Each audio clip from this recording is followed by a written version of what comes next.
Welcome everybody, and thank you for joining us in this second event of our Interdependence series, focusing on spiritual responses to the ecological and social challenges of our world. We begin by expressing our gratitude to the land, the four directions and elements, the air, water, sun, moon, and to the Duwamish and Salish people who have cared for this region for over 10,000 years. We can't change the land theft, the destruction of the environment, or the genocide that's taken place since first contact. What we can do, though, is honestly face the history of colonization and move forward with wisdom, compassion, and justice. We're honored to have Fern Naomi Renville and Roger Fernandez with us today. But before I introduce them, my name is Jordan Van Vost, representing Dharma Friendship Foundation.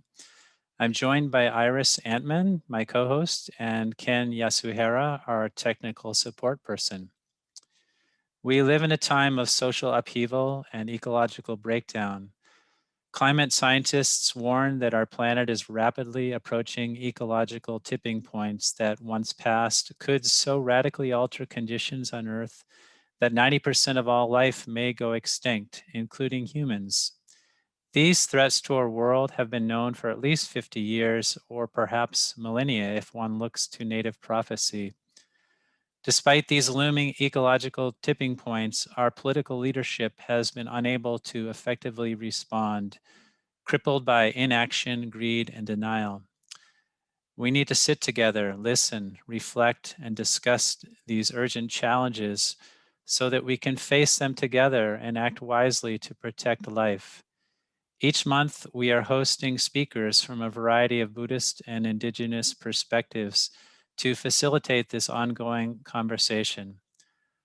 Both Buddhist and Native American traditions share a deep respect for the land and a deep understanding of the principle of interdependence.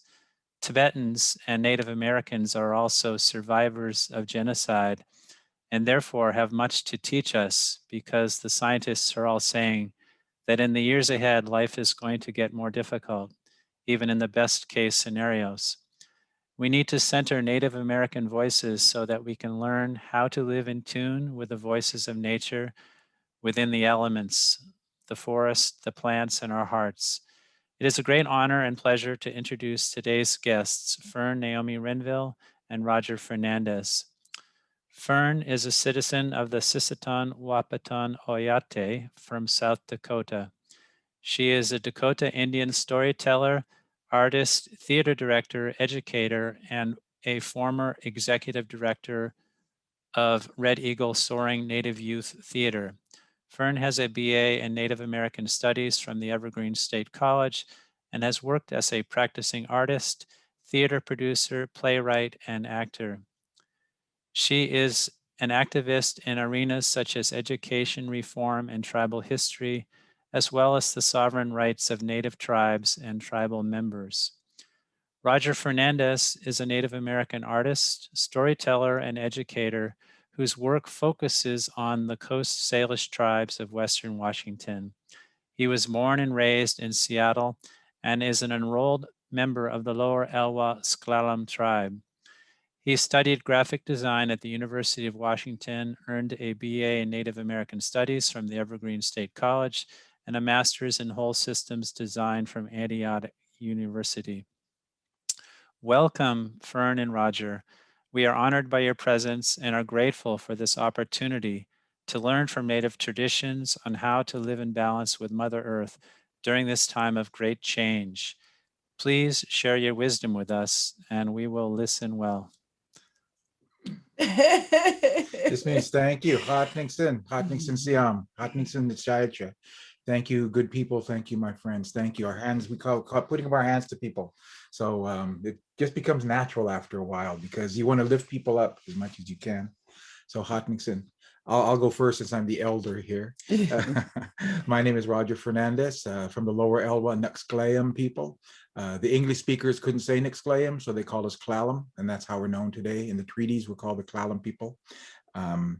And that name means a strong people. And as an artist and a storyteller, I try to share try to reflect the wisdom that's been shared with me from elders from many years ago. And so everything I generally say is usually an echo of what they've taught me. And I know that the title Interdependence, if you look at Chief Seattle's speech, famous speech that he gave, he talks about we are all in a web connected with each other. Everything is connected, and therefore anything that happens with one part of a web will affect everything else. And that kind of wisdom, I think, is to be shared. But he also shared another profound, simple wisdom to Native people, that the earth does not belong to humans. Humans belong to the earth. And so I know that Fern and I have talked a lot about that as artists. How do we share that message? We can certainly directly quote him, but as artists and Native people, I think there are other ways of saying that same thing. And I believe the play is a real strong indicator that we wanted to share that message. So I thank you for letting me say a little bit about myself, and I'll turn it over to Fern. Thank you, Roger. Hamitakuyapi. Good morning, my relatives. This morning, I just finished a Dakota language class and learned why we say mitaku yapi. When you add yapi to the end of that verb, it changes it to mean in everyone. It's an inclusive word. So mitakuye is my relatives. Mitaku yapi is you are all my relatives. So I'm 57 years old and learning my own language. And I want to tell you a story that says exactly what Roger just said, but it's in a story form. And it's the story that explains why I called you my relatives, why you are my relatives, whether I call you relative or not.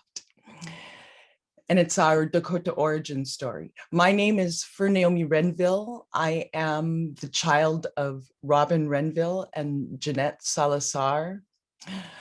I am from the Sissetawan tribe, the Dakota band of the Ochatishikoin, originally from the Twin Cities of what's now known as Minnesota. But my tribe were relocated to a reservation in South Dakota, which is where I'm from.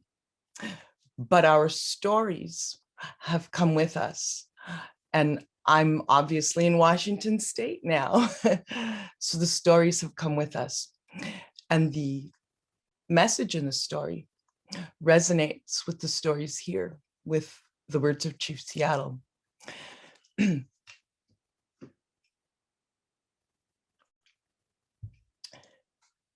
In the beginning, there was only power and possibility, existing in the forms of Ia and Hahepi. Ia and Hahepi had no form or shape at this time. They were like clouds. But Ia, some say Ia was the male spirit, possessed all of the power. And Hahepi, some say she was the female spirit, possessed all of the possibility, and she existed as the great nothing. Well, at this time, Ia and Hahepi were lonely and wanted to make a family. And only Ia had creative power. So Ia knew that he would have to share this power if he was to make a family. And so Ia reached inside himself and took out a big ball of power, like clay, molded it in their hands and shaped it into Kushimaka, into earth, and placed that new earth into Hahepi, into the void, into the great nothing. And then took out the rest of his power and created the other entities in the universe so that Kushimaka would not be alone. Created the moon and the stars and the spirits, the wind, the sky spirit, Mapiato. And then, having given away not just some of his power, but all of his power, Ia opened his veins and allowed all of his blood to flow down onto this new grandmother earth, this newborn earth. And Ia's blood was blue, you see. This blood flowed down onto the earth and covered it. Half of the blood covered the earth in the first floodwaters. The other half flowed up into the sky and became the atmosphere that we breathe, that protects us today. And then, having given away all that he had, Ia became, as we know him now, Ia the rock.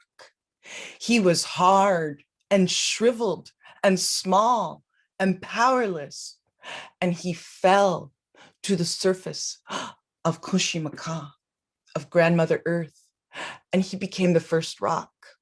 He became Grandfather Rock. And so, Kushimaka and Ia the rock, these are our grandparents. These are the ones who gave us life, not just the humans, but everything and everyone, the water, the rocks, the trees, all of the plants, all of our animal relatives, the ones in the sea and the ones in the sky. We are all relatives to one another because we all came from the same parents.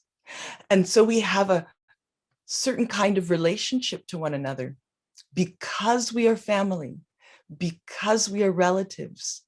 We have responsibilities. We must treat one another with the responsibility and the respect and the love of family. Mitakuyapi, you are my relatives. We are all the children of Kushimaka. So yes, Chief Seattle was right. The earth does not belong to us. We belong to earth. We belong to Kushimaka. We are her children. And Ia gave us all of his power, retains none of it over us. We have total free will as humans. This is the gift. And this is why you are my relatives. And that is the story I want to share to introduce myself. I come from a family that in recent generations have been more like lawyers, but a few generations back, we were storytellers. I come from a family of storytellers, and lawyers are actually great storytellers. Lawyers rely on storytelling.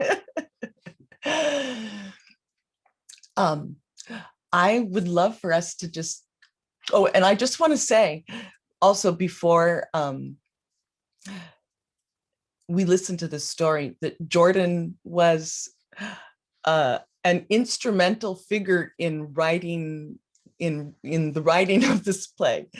Roger and I were working through some ideas, and he appeared on, I can't remember, one of our Facebook timelines, holding a sign agitating for tribal sovereignty. And we had been imagining this future in which it's white folks who are fighting for us and protesting for us. And here he was like, I don't even know what the word is, but he helped conjure something. He helped bring this present into the moment. So cool stuff. Yeah, we saw and said that's how it can be, that non-native people, white people, recognize their responsibility as being a citizen of the United States, and one of their responsibilities would be to protect the treaties that their country entered into with native tribes. And so again, all of that crystallized in that one image of Jordan holding a sign that says support native sovereignty. So again, like a little ant, he did something powerful that changed changed so many things. And so we put our hands up to Jordan and the work that he's doing. And again, thank you for inviting us here today and being willing to share our story that came. I'm going to say you're one of the muses. Is that a good word, a muse? Yeah. You're one of the people you're one of the people that helped us to see what we could create. And so thank you very much.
My third or fourth time listening to that story, and it just reminds me of just like in Buddhist sutras, we're taught to listen to these stories again and again and again to keep mining deeper wisdom. And so I want to just turn the microphone back over to Fern and Roger, and we can go on another adventure of sharing here. And maybe people have some questions they want to ask, but I'll let you lead us in that discussion. So thank you for that wonderful sharing. Thank you, Jordan. Thank you, Roger. Clearly, these are coastal stories, and my role in this production was much more as the director producer,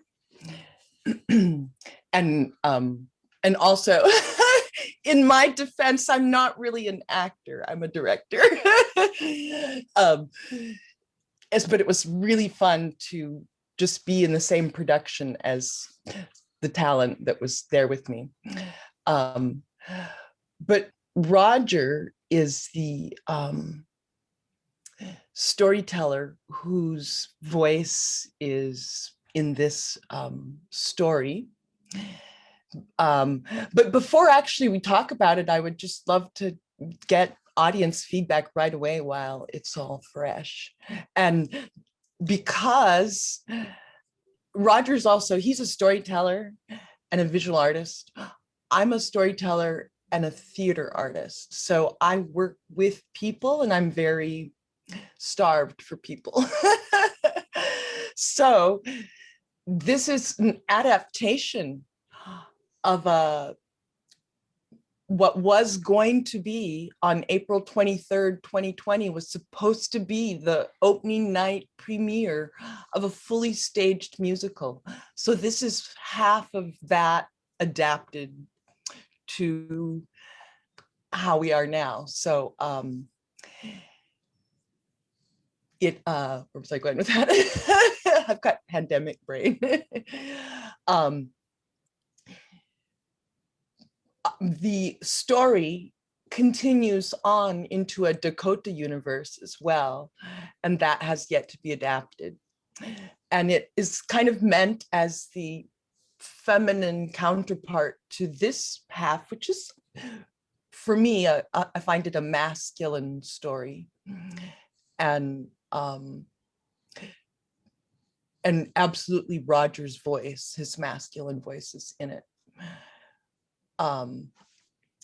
But yeah, I'm going to stop talking now. I know what I was going to say is we haven't had the audience feedback that we would ordinarily have if we had live audiences in front of us. So it's not that we need strokes. We just want to, yeah, we want to know that our audience feels something. And I wanted to say that this story called The Changer is a local tribal story that's told in different versions all around Puget Sound, Western Washington.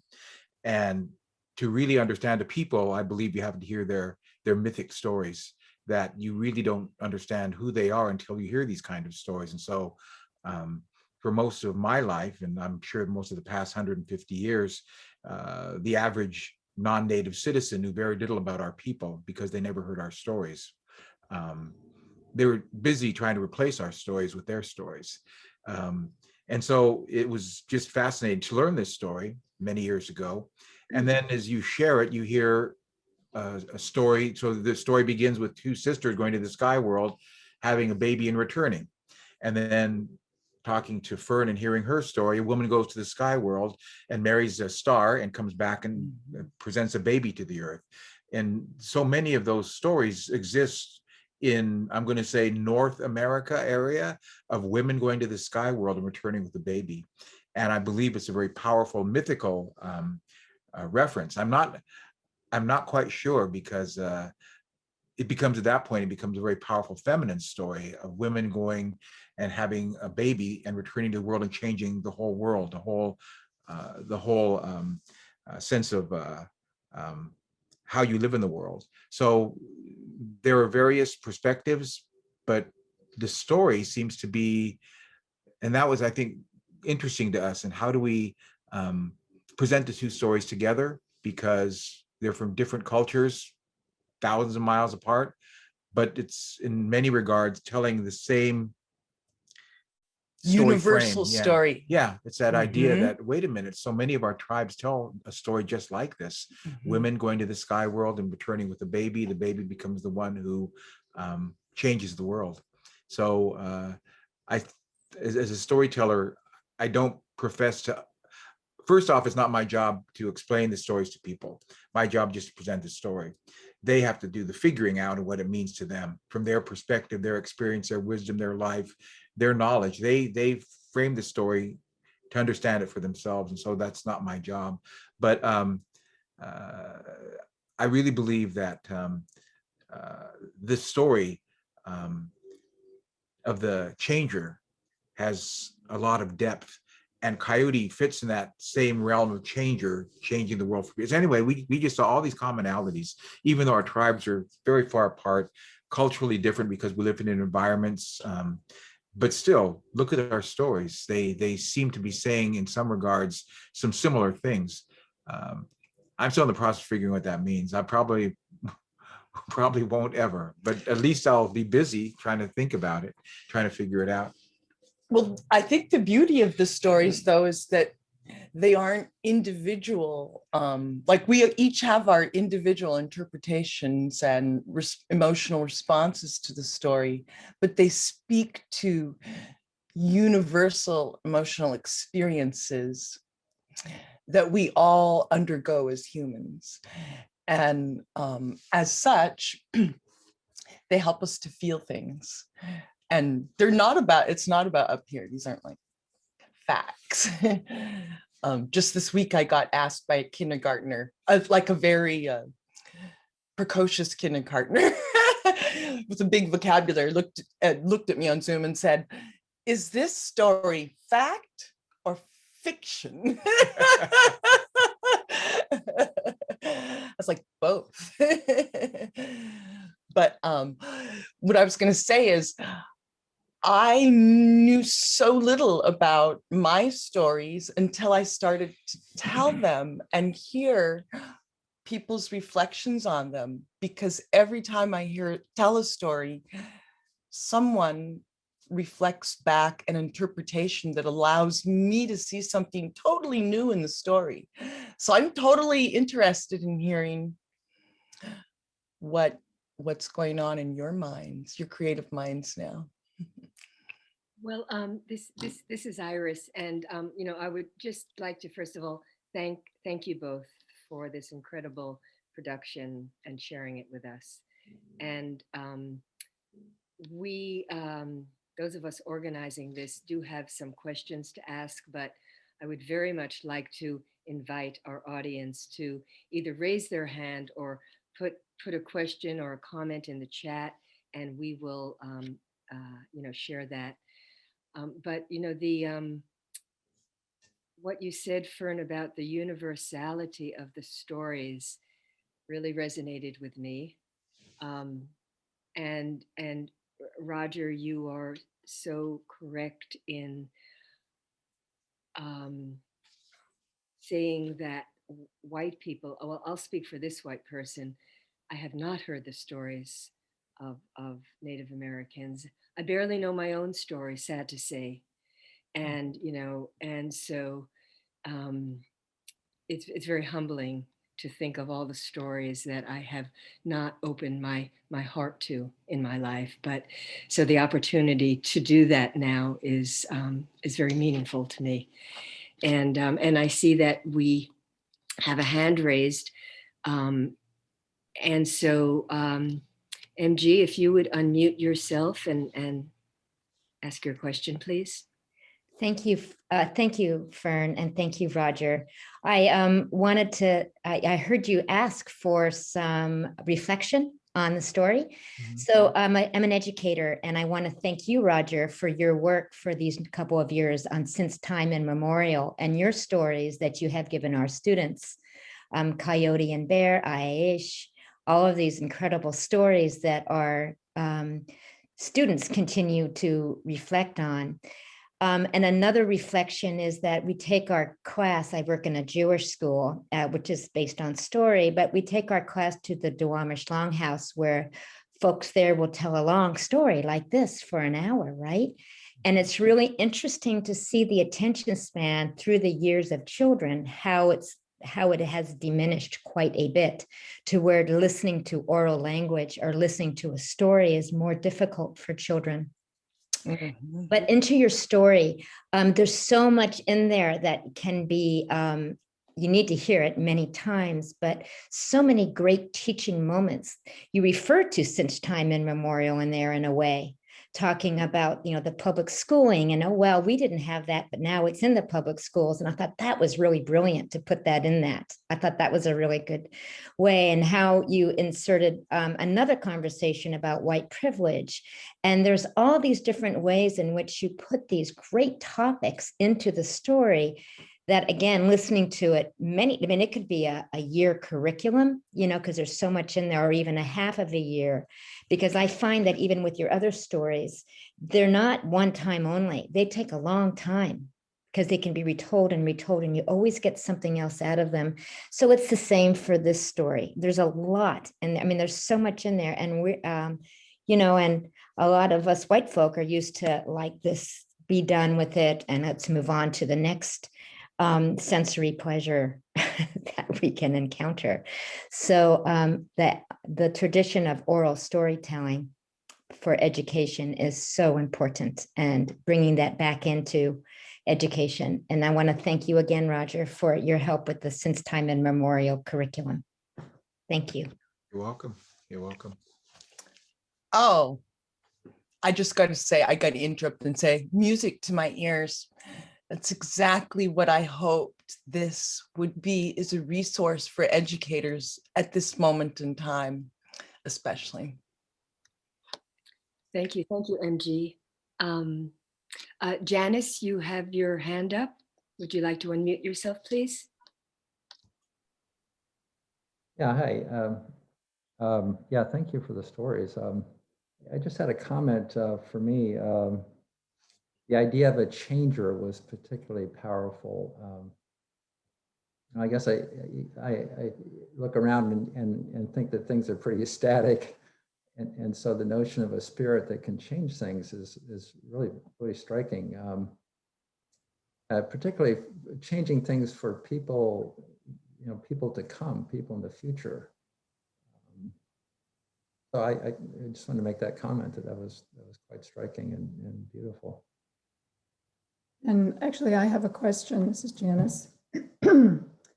So why were the two sisters told that they could dig the plants that grew where the roots grew sideways, but not straight down. You have in your story too. Well, we were noting while it was playing, we were chatting to each other a little bit, that we never heard again about the sister who followed the rules. So the stories that we share are kind of about rule breaking, because that shows us what the consequences are, maybe. Yeah. And I know that We don't know. Yeah, ask the question, We're just is guessing. it just a simple do plants that have roots that go straight into the ground, deeper into the ground, do they are they used for something different than plants that's roots spread out? That means you have to have an intimate knowledge of these plants. If I were to walk through the plants around our house here and say which ones go straight into the ground, which ones don't, I would say I have no idea. But the people at that time, especially the women, had an intimate knowledge of the plants, and so I sense something, but I don't think I have a real direct answer to that right now. Well, Roger mentioned a little bit ago, he said this was a women's story, and it's true. This is a woman's story, but recently in a Dakota cultural group that I'm getting to be a part of once again as a silver lining of the pandemic with my elders, a gentleman said, this is a woman's story, but it's important that men tell it because we are the ones who need to learn it and know it. And he said, the Dakota people, he said, I was told that that rope is the umbilicus, and it reminds us that women are our connection to the sacred and therefore must be respected as such. And that was, so that's like a Dakota interpretation. And I think that even though coastal people might say it differently, they're saying the same thing. Just like the earth does not belong to us, we belong to the earth, is the same as mitakuye oyasun. We're all related. So we're saying these universal things in a dream language that, as Roger was saying, is totally related. Our languages are related to one another. Because like he said, we have this story and he has this story, the coastal people too. Now, my uncles told me that back in the day, there was a very well-established trade route, and that smoked salmon made its way to my homelands and buffalo made its way out here. So we know that people and ideas, languages, stories, and songs have been circulating on this continent since time began, and we've been sharing those. But I've also been struck by how this same story does appear in mythic traditions all around the world. So it really does speak to something about women and our roles in this world, and then by implication, the roles of men.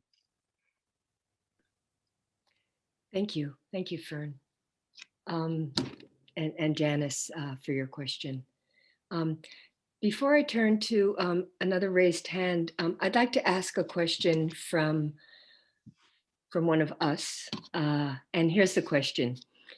Can you talk more about how the stories and values of Indigenous peoples might inspire and inform present-day environmental action and activism, especially for those of us trying to do less traumatizing and more listening without being turned into rocks?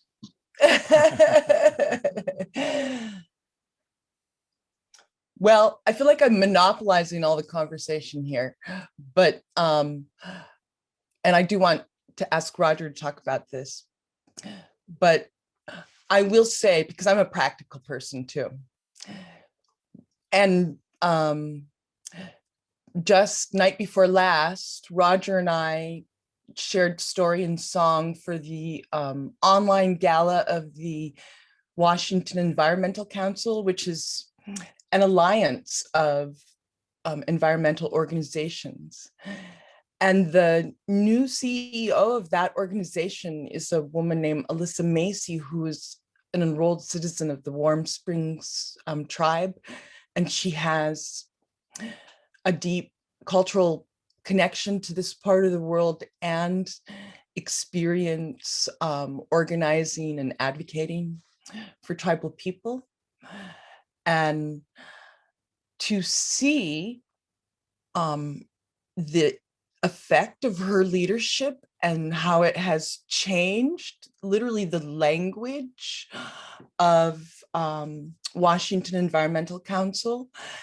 And it's much more reflective of Indigenous ideas of interrelatedness, which are, of course, it's like all the Western science is catching up to our traditional stories. And you cannot pull and disrupt the web of life in one place without having it touch every single thing. We're all related. This virus that we're experiencing right now has taught us that. Either we're all safe or none of us is safe. So look at right now, we have Deb Haaland, Madam Secretary of the Interior, which is oversees land, which also oversees the Bureau of Indian Affairs, because Indians are, were categorized as natural resources or wildlife, I guess we're wildlife. And so we're overseen by the Department of the Interior. And when I was a kid, this used to just irritate the heck out of me. But just recently I thought, but that's perfect because we are wildlife and we're the wildest of all the wildlife. Humans are like one of the newest species on the planet, one of the youngest, one of the least evolved, one of the species with the most to learn. So as a Dakota person, I come from a tradition of the white buffalo calf woman prophecy, which theorizes, which puts forth, no, it's not theory, excuse me, it's our social, our GPS, our philosophical GPS, describes a coming age of humankind in which all humans will be united in spirit and mind and body. And white buffalo calf woman is the signifier. When she arrives, that age of enlightenment is returning. And so I have this very hopeful Dakota worldview to experience right now as my frame. And so we are totally living in a moment of prophecy, a moment of huge overnight changes, mostly in the way we think about things and see things.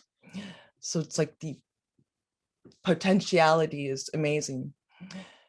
And one final word before I let Roger get a word in as edgewise is that the environmental movement in the Northwest is totally born out of the efforts of tribal people, out of the advocacy of Chief Seattle, of Billy Frank Jr.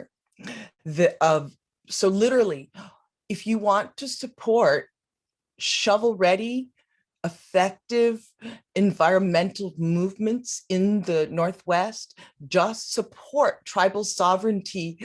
You can call your legislators and ask them what they're doing to support tribal sovereignty. Because, let me tell you, Indians are powerful in the courts. We have never lost a legal battle based on tribal sovereignty. And guess what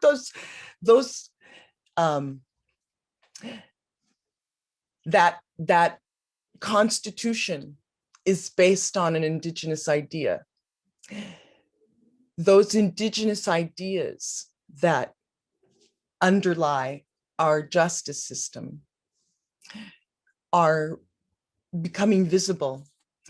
And right now, American Indian people, and I use that term because it's treaty language, American Indian people have an opportunity to be seen and have this story of our legal, our illegal, legal disenfranchisement at the hands of the US federal government. It's the US federal government that has not met its obligations, which have been recognized by the UN, the highest body in the world. But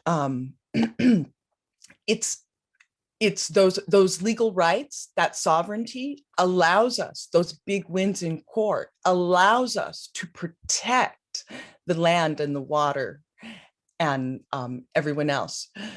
But it's not what gives us that right. What gives us the right is what Roger's going to talk about. It's about the ancestral spiritual ties of all peoples to where we are. And right here on coastal land, it's coastal people. So I'm going to stop talking and let this coastal Indian get a word in. My family calls him an ocean Indian. I wanted to point out that, so I'm sure most of you are aware of the Elwha River, where my mother was born in a village along the Elwha River. The village is called Pisht, where our reservation is at now along the Elwha River. And you probably know that just 100 some years ago, 2 dams were built illegally on the Elwha River. They were illegal because they went around, circumvented a lot of laws to construct it. They just decided we need these dams, we're going to build them. And also they were illegal because they didn't have fish ladders. Whoever built them said, we don't care about the salmon. We don't care about the native people because their life in culture is built around the salmon. And so our people, since the first day the dams went up and were operational, our people said those dams are coming down because they saw the salmon returning that first year. And the stories are told of the salmon coming to these huge wall on the river and trying to get through it by banging their heads against the wall. They say the river was full of the blood of the salmon as they were trying to make their way through that wall somehow, because they were following their life goal is to complete their journey. And so the people tried to carry the salmon around the dam, but there's so many salmon, so few people. And so the salmon runs were wiped out. But for over 100 years, various leaders, cultural people, just Elwha people said these dams are coming down. And they were told many times, oh, that can't happen. You can't take down functional dams. It'll never happen. So give it up. But they didn't give it up. And about, what was it now, 7 years ago, those 2 dams were finally taken down. And so, but the people didn't do it for economic reasons. They did not do it for political reasons. They did it because this is our obligation to the salmon.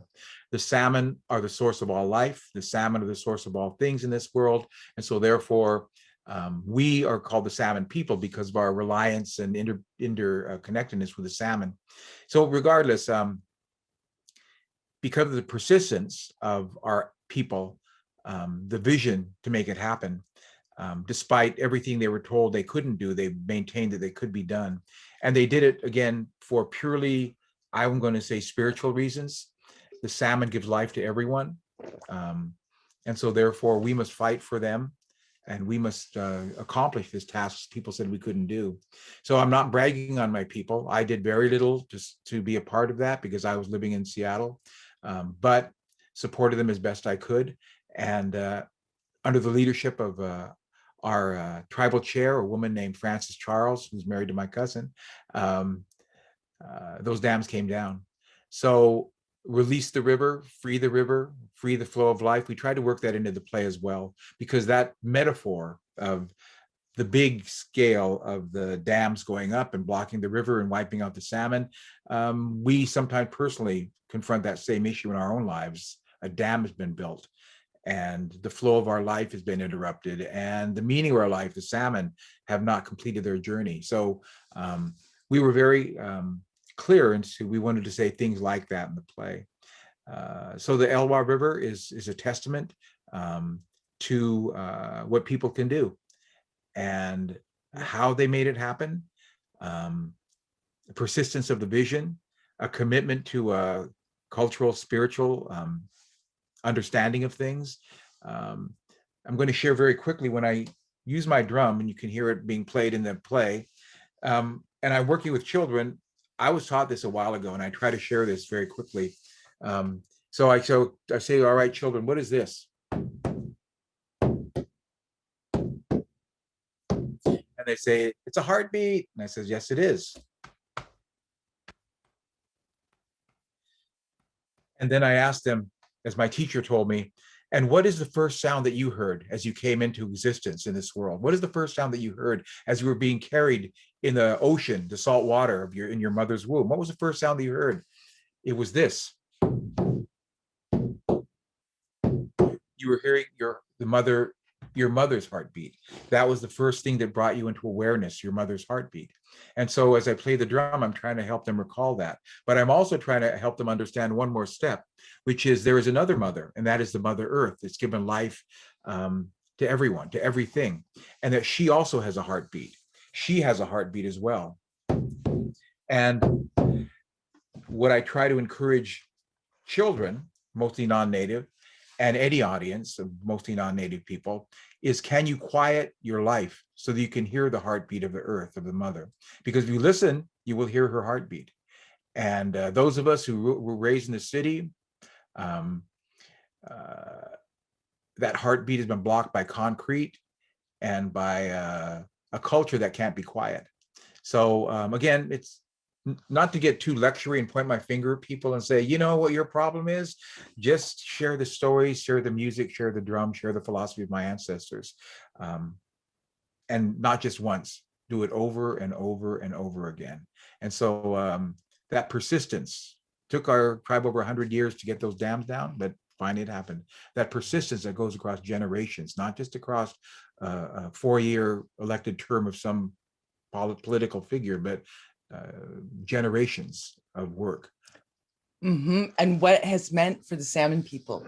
That's the most important part of the story, is that after that 100-year exile from the river, when the dam came down, the state biologists had said, well, maybe the salmon will come back, but probably not, blah, blah, blah. Within 3 years, there was a bumper crop of the native salmon to that river.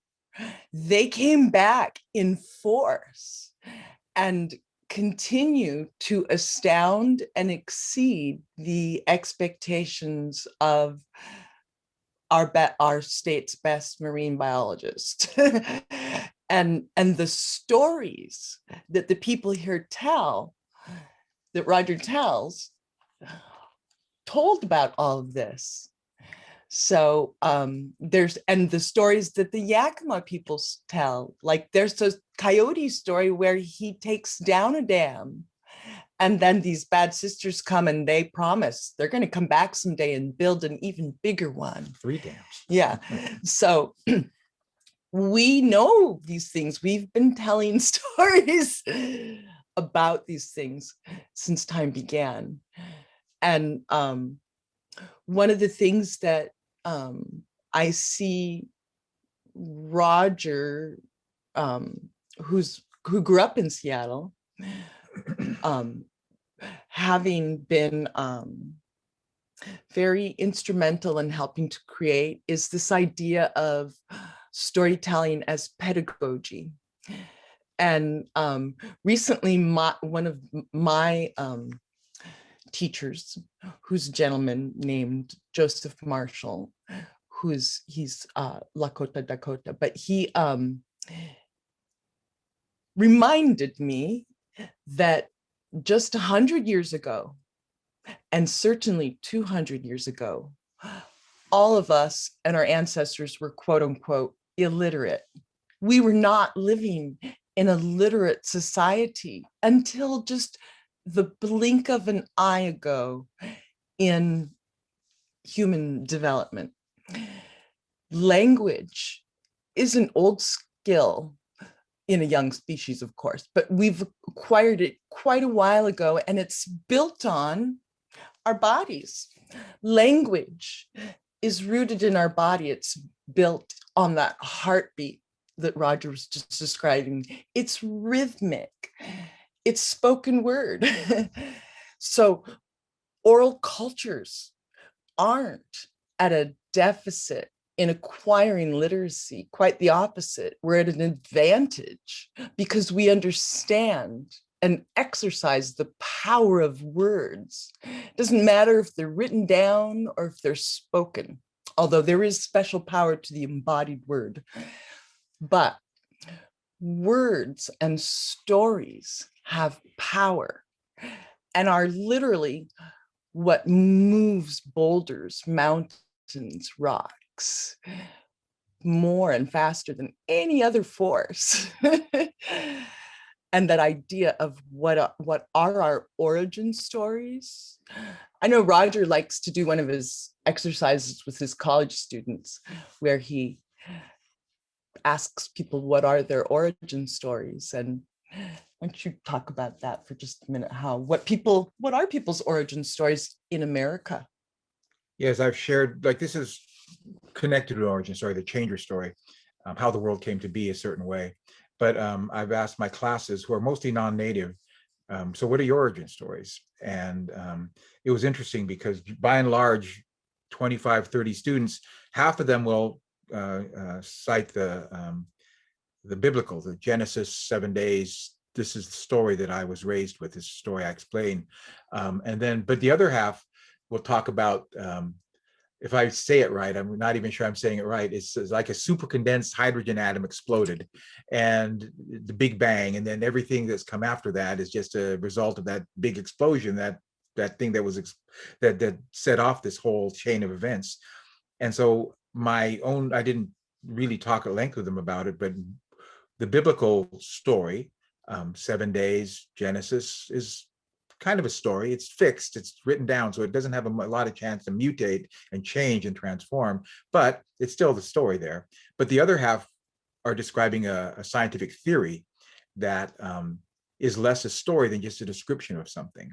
And so I just thought it's interesting that we have two very different ways of looking at the world based on the stories that people are saying. This is the story of how the world came to be and how I live in that world. So one has a lot of morality, and the other one, the Big Bang, I'm not sure I sense any morality in there at all. So people do need stories to give meaning to things, and that's what the mythic stories do. I oftentimes say that a mythic story sounds like a dream because so many sisters going to a sky world and coming back through a great rope, and salmon being created out of people that kidnapped a baby. It sounds like a dream. That it's so strange. It sounds more like a dream than a historical story. But I really believe the mythical stories come from the same place that the dreams come from. They come from here, and so therefore they speak their own language. And it's up to us to recognize that that language is something we can acquire. We have within us to look at the story in that light, instead of like that little girl. Is that fact or fiction? Or I get a lot, is that story really true? And so again, the idea that because it's spoken, because there's not this historical record documenting all these things, that it's probably not true then. And it just sounds too fantastic. But if you study anyone like Joseph Campbell or people that write about mythology, you'll understand mythology is much, much more than the Western culture gives it credit for. So I don't mean to lecture again, pointing my finger at you all, pointing at you. My elder teacher said, when you get a certain age, you can do this all the time if you want to, but I'm going to try to not do that too much. Thank you. Well, you know what? Western scientists some of them might like to imagine that Western science is based on ration and logic, but in my experience working with scientists, and knowing the history of science is full of visionaries who found knowledge in dreams. Anyone remember a guy named Tesla? And we're not talking Elon Musk. Sir Isaac Newton was daydreaming under a tree when he was hit on the head and had a vision. So this idea that Western science is above visions and dreams, that I think that's just on the surface. That's like someone going, I am a big boy, I am. It's like, and I will say that the Western world has also had its champions of knowledge, the knowledge found in dreams, like Jung. He was, that was his big split from Freud, was insisting that our dreams provide real understanding of ourselves. My Dakota band, we're now called the Sisseton Wahpeton Oyate. That's the Western pronunciation of our name. Traditionally, we were the Sisseton, the medicine people by the water. It was our job to receive knowledge from the medicine people in our dreams. And by the medicine people, I mean plants, animals, whatever healers were helping our people to heal, would appear to us in our dreams. And then it was our role to share that knowledge and provide help to healers.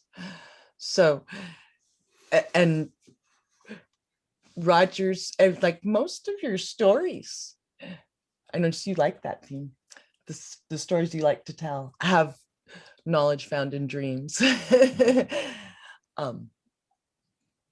Yeah. Okay. Okay. Thank you so much. I'm going on. And Roger, it doesn't feel like you're lecturing at all. You're just talking, and yeah, it's beautiful. Thank you so much. So Jordan, we have one more hand raised, but I would like to defer to you about our time frame, and what do you think? Oh, I don't know, Roger and Fern. I want to respect your time, but are we in a linear time, or? Are you okay? I see I'm that okay. Steve, you appear to be an elder. I hope you take that well, and I want to respect your question. So I'm totally down with it. Go ahead. Okay. We're all yours. My wife Ellen and I very much deeply appreciated this story. She wanted to stay off camera, but she's here. So Okay. and we've been to the lower Ella and seen where the dams are removed, and I think that was beautiful, including that, because it's kind of, I don't know, in the middle of everything environmental going in the wrong direction. That was something going in the right direction, and I know there's talk, I think, in the Snake River of doing that. So even a proposal by a Republican, which is amazing. So I guess what I wanted to ask you was, I've had a little bit of contact with one of the environmental leaders of the Tulalip, and in terms of their environmental unit, the climate change unit, but they're mostly trying to help their nation understand how to cope with the inevitability of climate change from their point of view. I wondered in this, since if there's anything you could say about any sort of hope in terms of climate change from the cycles, the big cycles you're talking about and the stories you're telling. I mean, what can we look at 100 years from now, and what can we aspire to, and maybe how could we, I know Iris and Jordan are activists, which is wonderful, but how can we contribute in ways that kind of fit our inner life? I can tell you one thing not to do, and that is the mythic stories are oftentimes reflected in our films. Films are based on mythic stories. Generally, they have the same framework as the hero's journey of transformation. But right now, I'm seeing, and Fern and I have talked about it, a story that's generating in Western culture. Well, we've destroyed the Earth, so let's find another planet we can go to. There's at least 5 or 6 movies that have come out that's that same message. We've destroyed the Earth. Let's go find another planet to destroy. Essentially, that's how some of us, that's all they're saying, because we're going to be the same destructive beings going off to another planet and approaching it the same way we approach this Earth. So that, I'm going to call it wishful thinking, that somehow, well, we messed this up. I guess there's nothing we can do. We'll just find another place to destroy. that wouldn't sit with my ancestors, that we have the capacity to change. But you must, in my opinion, as a storyteller, you must change the stories that you've told to get you to this point. The stories reflect whatever your culture is doing. And so therefore, there's a wonderful book called Ishmael, and I just read it a couple, 3-4 years. It's about a guy who wants to change the world. And he goes, sees a little ad in the newspaper, and he goes to where it says, come if you want to save the world. And there's a gorilla sitting in this office. I'm not going to do too much of the story. Well, maybe I will. But essentially, the whole book is about the gorilla saying, so tell me your story of who your people are, da, da, da. And he starts to share the story. And the gorilla says, do you notice that your humans are in the center of that story? They're not a part of it. They're the center of it. And until you are able to remove yourself from the center of the story, you're going to lead yourself to this destruction we're seeing right now. And Chief Seattle saying we're part of a web.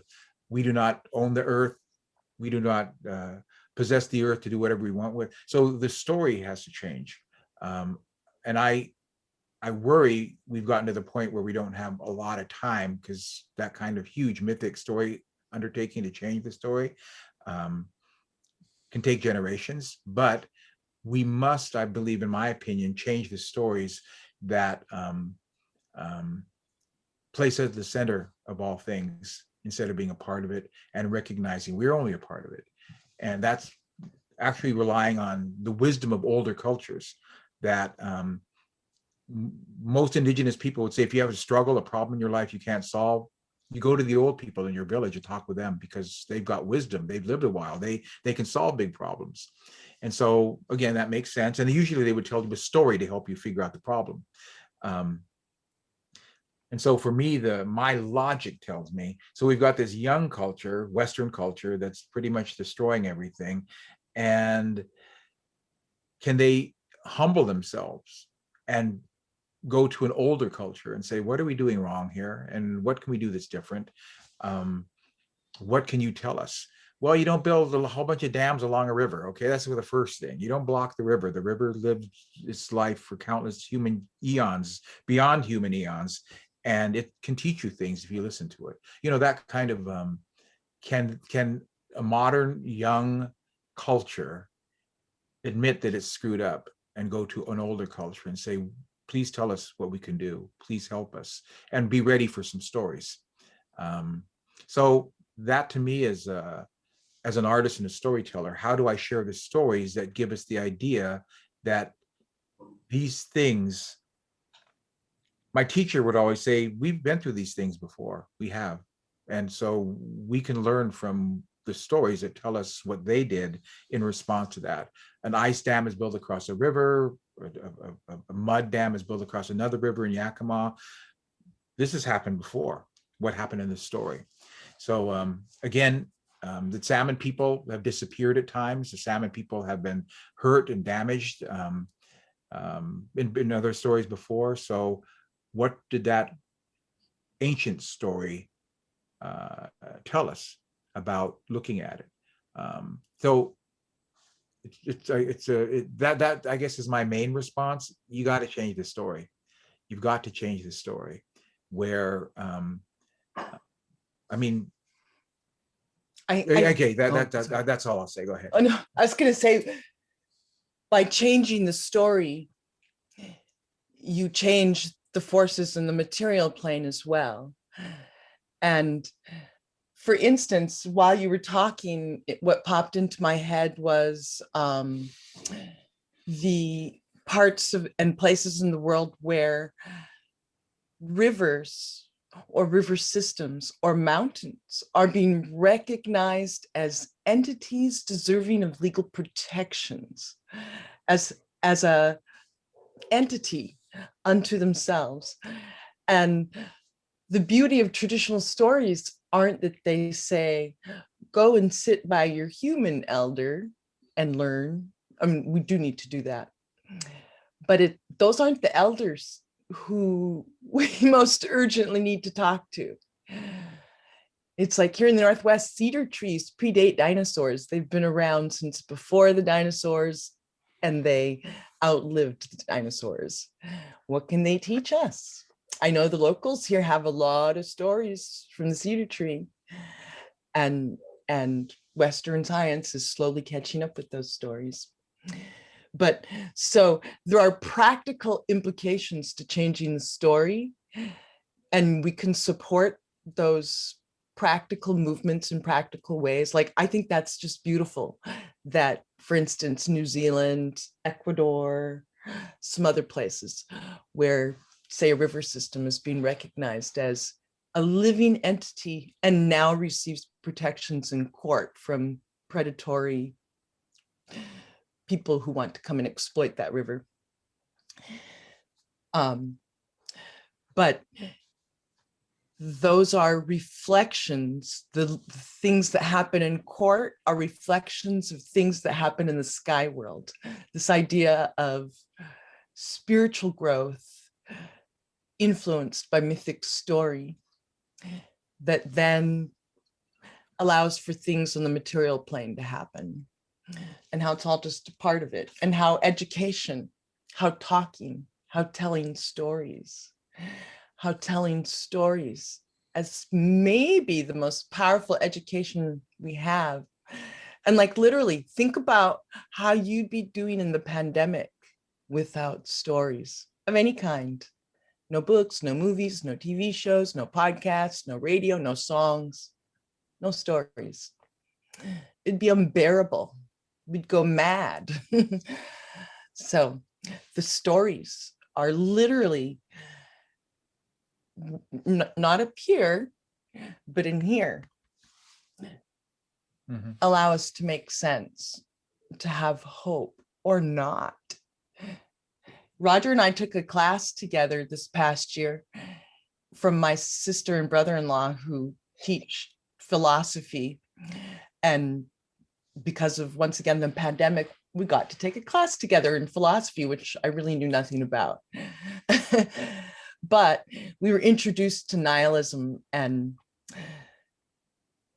it's hard to argue that we're not in a very nihilistic moment with of intense dependence on technology as the thing that will save us. And granted, look at, it's this wonderful technology allowing us to speak to one another. But it's the ideas that we're being allowed to share that are the really powerful, or rather not the ideas, but the stories that once again also are not, we're not lecturing you about what's in the stories, we're just telling you a story. And you're taking it in, not up here, but in here. And the very like marginalization of traditional stories by the dominant culture has kind of made them a stealth vehicle. I will also say that all of you have your traditional stories, like everyone has traditional stories somewhere in our lineage, because once again, like, unless your ancestors were high church or, you know, landed gentry in Europe, your people were an oral people, were an oral culture. And one of the things that is amazing, I think, about oral culture is just that it's embodied learning. And in oral cultures, the storyteller, like in our Dakota Winter Lodge, we would have a storyteller whose job would be to share the story. But it was their job to share the story so that everyone in the lodge could and would share the story. Because you can't, your body of cultural knowledge can't exist without being shared orally if it's not written down. So the idea of all of us sharing the same story regularly, like, imagine, it would like completely regulate your immune system, your neurobiology, everything would adjust. I can't imagine growing up in a winter lodge where everyone knew the story and could sing it back to each other. The kind of unity it would provide on a spiritual level and then on a physical level on this plane. It's like, I can't even fathom it, but I can imagine it. And I guess that speaks to that fourth age of human in the Dakota prophecy, the white buffalo calf woman, a time when humans are united in spirit. So stories help us do that. Yeah, and I think that I quote every now, I try to quote people that Western culture has big props for, you know, like Albert Einstein, who's, I don't really know a lot. I just got a few of his sayings. And I remember one of the sayings he said, there are two ways to look at the world. Either nothing is a miracle or everything is a miracle. And he said, and I prefer the latter. So that idea of being in awe of everything around you, instead of feeling you can name it and control it and use it for your purposes. Even someone like Einstein was, you know, questioning that attitude. I remember he also said when they kind of explained where the nuclear bombs were coming from, they were direct descendants of his theories. And he said, if I'd have known they were going to do this, I would have been a cobbler, I would have been a shoemaker. And so again, we try to recognize that for me, the Western culture, I just call it a brain-centered culture. And there are various authors I've read that talk about that. And the brain is a powerful, essentially technology is a powerful part of who we are, but there's something more powerful than that, and that is this thing. The Native people say this over and over, this is who you are. This is who you are. My teacher said, everyone is smart. Everyone is smart. Never doubt anyone's intelligence you meet. Everyone is smart. But what kind of people are they in here? And so that's how our people might look at each other is, who are you here? We know you're smart. We know you know a lot of things and you can teach me a lot of things, but who are you in here? So we tried to bring those kind of elements, maybe directly and maybe sometimes indirectly by something someone might have referred to in the play, but we tried to bring a lot of that into the play, native consciousness as much as we could. Thank you very much. And I think I appreciate, I'll just sign out and say I appreciate the kind of what you were saying, well, both of you, what you were saying, Roger, about kind of the figure ground of people thinking that human beings are the center, but realizing it's the interconnectedness of life that's the center. I think a lot of young people are getting that. You know, that's part of the good news about the web, is people are maybe that's a place where sort of spiritual understanding and the climate will intersect in a positive way. I hope so. Thank you so much for both of you. Welcome. Happy to do that. Thank you for joining us. Yes, thank you. So we're a bit over time, and we've been so fortunate to have Roger and Fern with us. Just before we close, would you like to offer some sort of closing prayer or ceremony, Roger and Fern? So, Yeah, I can do a song. I was always taught a song is a prayer. And this song is called the South Wind Song. There are two winds that come through here. One from the north comes in November. Big windstorm comes in November, brings winter. Winter means the end of one world. It's now covered in snow and ice and cold. Stays here a while. And the stories sometimes stays too long, stays for a long, long, long time and won't leave. South wind appears and brings warm cloud and rain. And the salmon return when south wind appears. So we recognize both winds are necessary, that one world ends and a new world begins. North wind brings the end of one world, winter comes and ends one world, but spring will appear, bring a new world.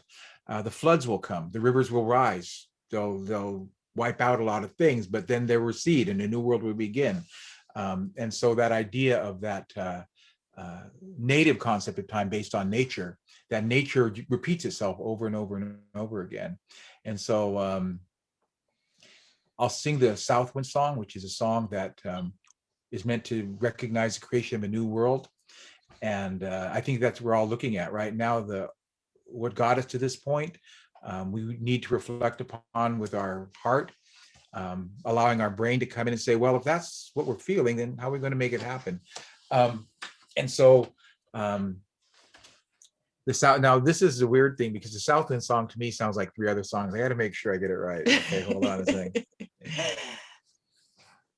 And I'm not Go going to ahead, go sing ahead. this No, with Roger just because in my Dakota tradition, women let men do this. Men were given drums so that they would have a power like women's. We were given the power to create life.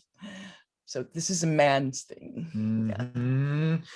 And I'm trying to get it right. This is one of the awkward parts of getting older is that, oh my gosh, all the songs sound alike Well, which now. one is popping into your head right now? Well, the Changer song keeps coming back over and over again. The Changer song, maybe I'll just sing the Changer Yeah. song. It's in the play, Yeah. but it's meant to, when I sing the song, I remind people. So the Changer's charge was to prepare the world for the people to come. And he got the world ready for humans, salmon, cedar trees, all these things he mentioned in the play. But then he reminds us that, but that's all of our job, is to prepare the world for the people to come. We must do the things that will give them clean air, clean water, abundant food, the things that nature gives to us, the mother gives to us. Somehow humans got in the way of all that. Now we have to pay money to buy a house or pay money to buy food or pay money. They're proposing that we have to buy water. Imagine, as a little kid, would I have imagined buying plastic bottles of water when I was a kid? I just drank straight out of the faucet. So I don't know. Okay. I'm going to sing the Changer song. It was created by Bruce Miller, one of my teachers from Skokomish. And so, ho,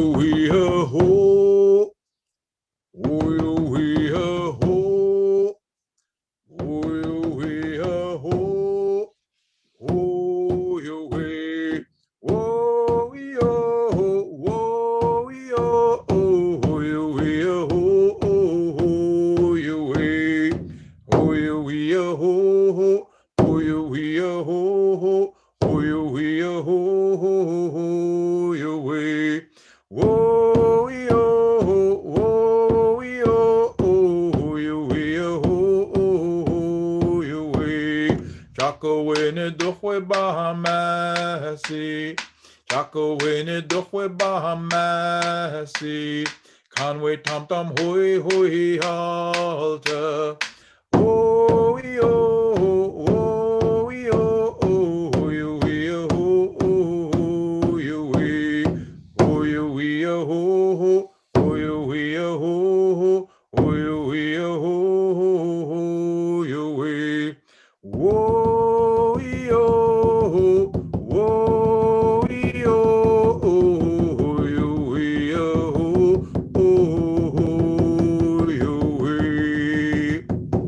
Again, Hotningston, thank you. Siam, good people. Hotningston, Siam, thank you for allowing us to hear our play again. We were smiling the whole time. It's the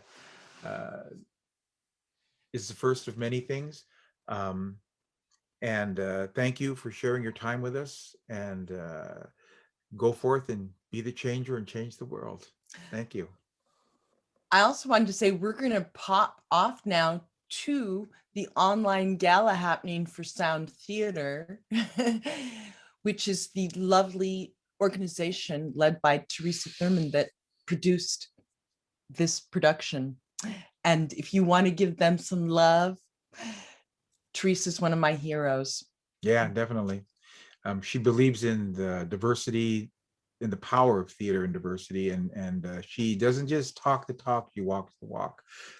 Instead of saying we're going to add a little native play here to kind of show that we're diverse and everything, she says, we want you to develop the play however you believe it needs to be as native people, and we want to support everything that you do. And so again, that feeling of that kind of support just flows out of her. And so we do want to get to the gala at least and see what's going on there and support them. It's a Sound Theater. If you maybe Google Sound Theater Gala, you might be able to find it. Oh, look, somebody put that there. Yay. Ken, yes, the Zoom master. All right, good. Okay, thank you. And just also, right before all this started, we had our Ken describing how he's become an overnight Zoom master in the pandemic because we're all taking on new roles. The young woman who produced this on the audio end, Malie Fuje, was our production manager. She was going to be like our stage manager to She had never produced a podcast or an audio play, and she learned on the job. So I'm just like, I have so much respect for all of the human adaptability that we're getting to see right now Mhm. in one another. Okay.